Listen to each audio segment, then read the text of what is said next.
vite! C'est une tempête très violente! On va tous mourir. Aide-moi, Loulou! Aide-moi à plier la voile!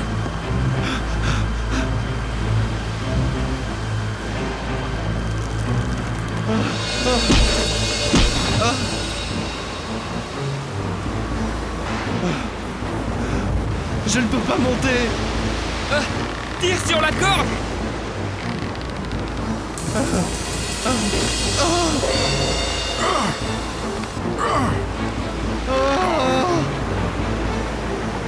Les vagues sont très grandes!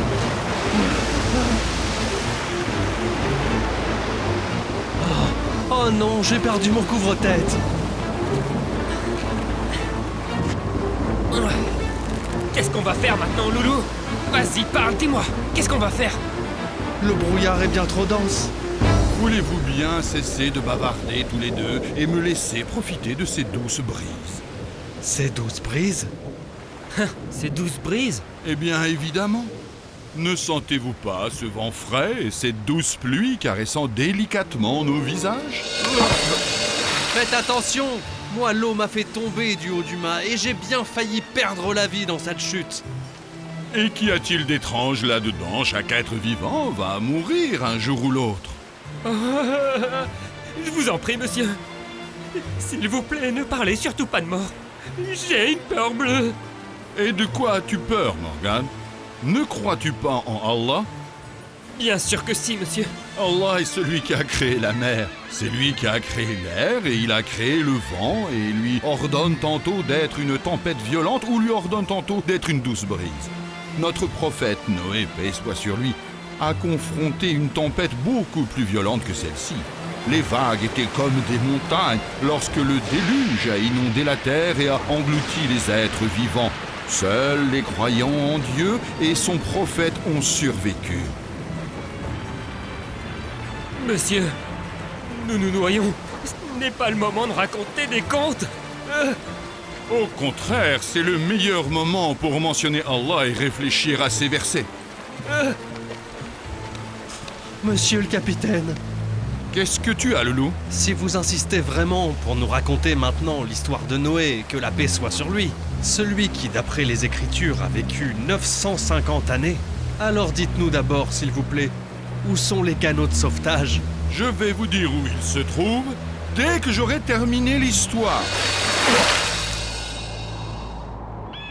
Quelle tempête de sable! Il n'est pas nécessaire de sortir aujourd'hui. Et comment ramènerons-nous à manger? Tu sais bien que la pluie est peu abondante, et les pluies sont sur le point de sécher. Et il n'y a ni culture, ni pâturage. Oui, tu as raison, mon cher mari.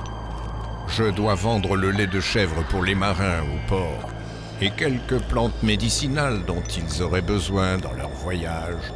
Ils en paieraient un bon prix. Est-ce que tu vas aller au port, papa? Oui, Emmène-moi avec toi. d'accord. Mais tu viens à condition que tu restes calme et que tu obéisses à ce que je dirai. Ainsi, notre prophète Noé, paix soit sur lui, a passé les 109 années de sa vie à appeler les infidèles à la croyance. Mais tout ça en vain. Bon, nous sommes proches du port. Je continuerai plus tard. Morgane, abaisse la voile. Et toi, Loulou, prépare l'ancre pour arrêter le navire. À vos ordres, mon capitaine.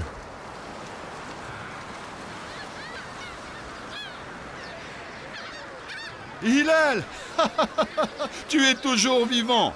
Comment est-ce que ça va, mon ami?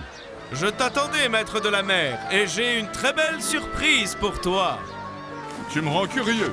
Qu'est-ce que c'est? Comment vas-tu, Jalaluddin? Par la grâce de Dieu, je vais bien.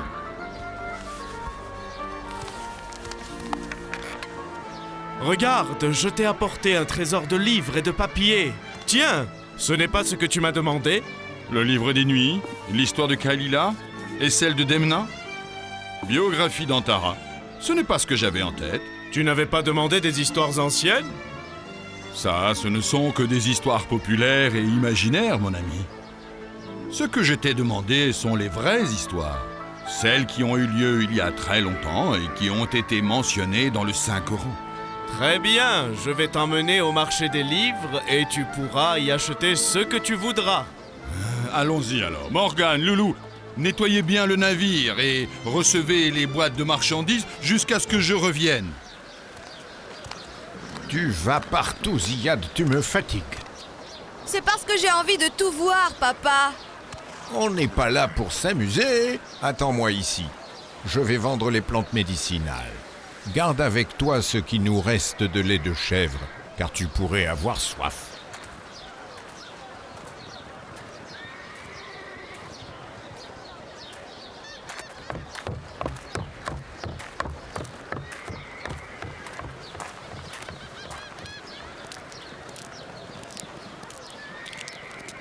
Est-ce que je pourrais monter sur le navire?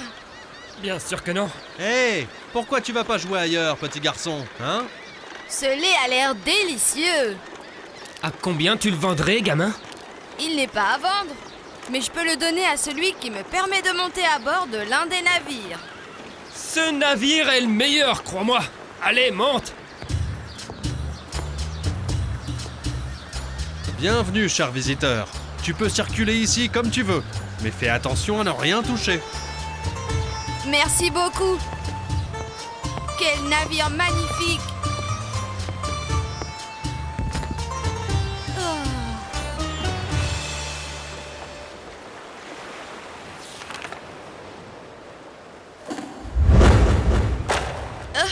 Qu'est-ce que c'est? Qui êtes-vous? C'est moi qui te demande qui tu es. Est-ce que l'un d'entre vous connaît ce gamin? Tu le connais, toi, Morgane? Hein? Moi c'est toi qui le connais, peut-être, Loulou.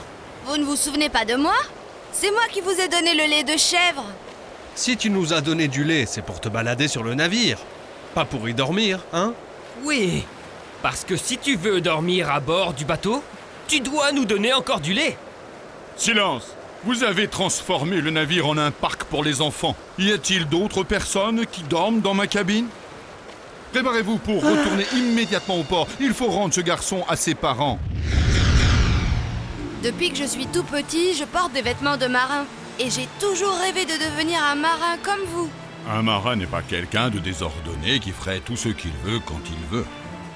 Un véritable marin est un exemple de l'engagement et de la précision et du bon comportement.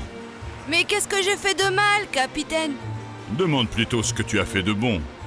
Comment ça? Tu n'as pas écouté le conseil de ton père et tu as choisi une aventure, sans en connaître la fin. Si on veut bien reprendre toute l'histoire des gens de l'Ourdoud, tu as fait exactement le contraire de ce qu'a fait l'intelligent garçon. Mais quelle est donc cette histoire? Et qui est ce garçon intelligent, capitaine? Il y a fort longtemps, après que Dieu ait envoyé le prophète Jésus, paix soit sur lui, un petit garçon vivait dans la ville de Rakramat. Cette ville se situait dans la région de Najran, dans le sud de l'Arabie Saoudite.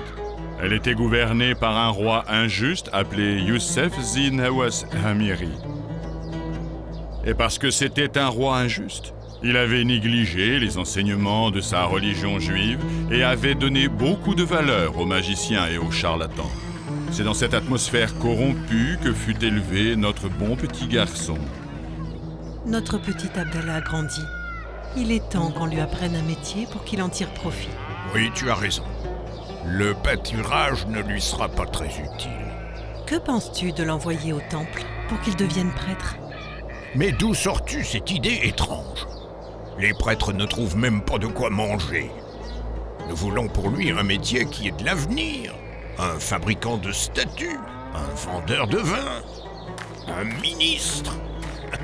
J'ai ramené du lait pour toi, maman. Pour toi aussi, papa. Je vous souhaite un bon appétit.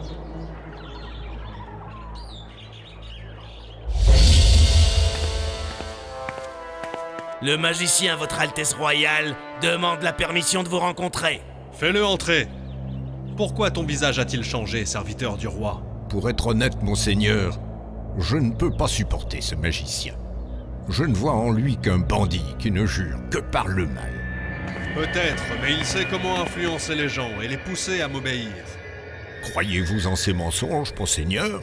Il sait parfaitement bien mettre en lumière les illusions. Ouais, comment arrives-tu à voir cette lumière puisque tu n'es qu'un pauvre aveugle? Car l'aveugle ne peut pas être trompé par les choses ridicules. Avez-vous entendu, monseigneur? Arrêtez immédiatement cette querelle. Pourquoi es-tu venu ici, magicien? J'ai pris de l'âge, monseigneur, et j'ai bien peur que mon art et mes connaissances ne puissent pas se perpétuer après ma mort.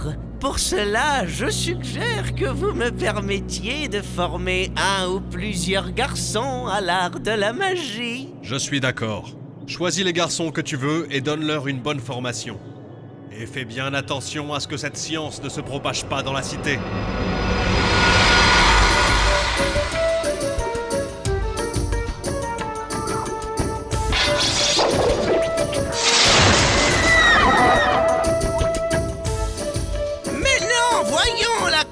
S'est étouffé avec la manche de ton habit, espèce d'imbécile. Suivant.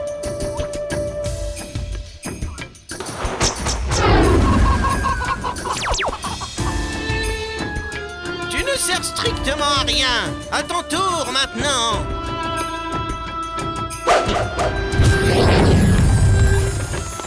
Oh, quel talent exceptionnel! Bravo, mon garçon! C'est grâce à celui qui m'a appris. Et tu t'exprimes également très bien. Bon, la leçon d'aujourd'hui est terminée. Toi, Abdullah, tu restes avec moi. Je vous remercie, bon moine. Aujourd'hui, j'ai beaucoup appris des enseignements du prophète Jésus, fils de Marie. Ce qui compte est que tu appliques ces enseignements dans ta propre vie. Attends. J'entends des bruits de pas.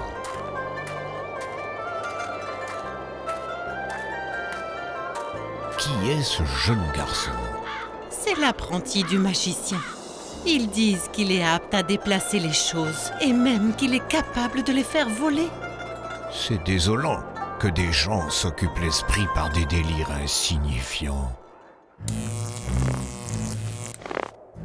Bravo, mon garçon! Je te ferai participer à la célébration du siège du roi Joseph El Nawaz. Est-ce que je recevrai une récompense, monsieur, si je réussis à tromper la vue des gens? Je ne veux plus que tu parles à nouveau de tromper la vue. Est-ce que j'ai été bien clair? Les gens ne te craigneront et ne te respecteront que lorsqu'ils croiront que tu es un magicien et que tu es capable de leur causer du mal.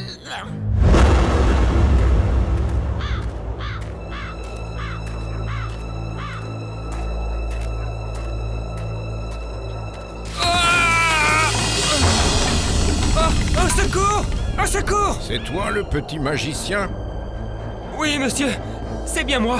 S'il vous plaît, monsieur, jetez-moi la corde pour me tirer de là. Voici la corde. Tu n'as qu'à la faire voler et sauve-toi toi-même, si tu y arrives. Attendez, monsieur. Je ne suis pas capable de faire ça. Alors, mon garçon, dans ce cas, soulève-toi pour sortir de ce trou de la même manière que tu soulèves les rochers. Que voulez-vous de moi? Je veux que tu saches la vérité. Arrête donc de te faire toutes ces illusions. Mais qui êtes-vous? Je suis le moine. Le moine que le roi est en train de chercher pour le tuer. Dites-moi, vous n'aurez pas peur que je vous dénonce? Celui qui prie le Créateur des gens ne craint pas les gens, mon garçon.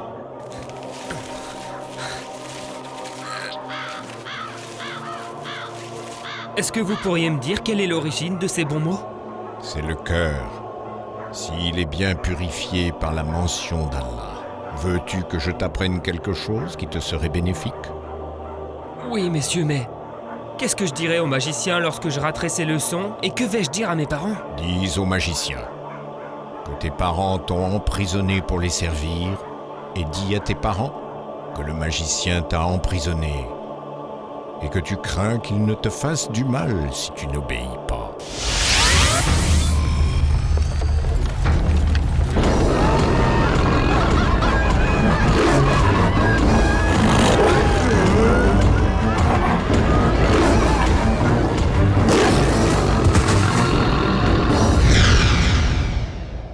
Où est-ce que tu es passé tout ce temps-là? Mes parents m'ont emprisonné pour les servir. Ce que tu dis n'est pas vrai. Tu es en train de mentir. Et c'est quoi la vérité alors? La vérité est que tes parents ont peur pour toi, car ils ont craint l'animal effrayant que tout le monde a vu. C'est la vérité. Il faut que nous fassions quelque chose. Que voulez-vous dire? Les gens se disent: pourquoi le magicien ne se débarrasse pas de cet animal? Pourquoi il ne le tue pas pour nous laisser en paix? Avez-vous l'intention de confronter cet animal vraiment? Oh, je ne sais pas. Pense-toi à quelque chose qui pourrait nous débarrasser de cet animal. Moi?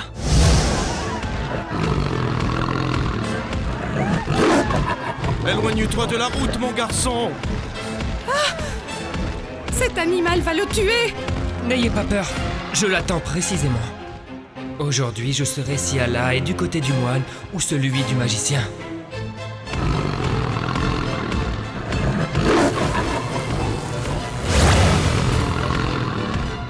Ce n'est qu'une tromperie. Dieu Tout-Puissant, si tu aimes le moine plus que tu n'aimes le magicien, laisse-moi tuer cet animal pour que les gens puissent passer. Au nom du Créateur de Moïse et de Jésus, et du Créateur de toutes choses.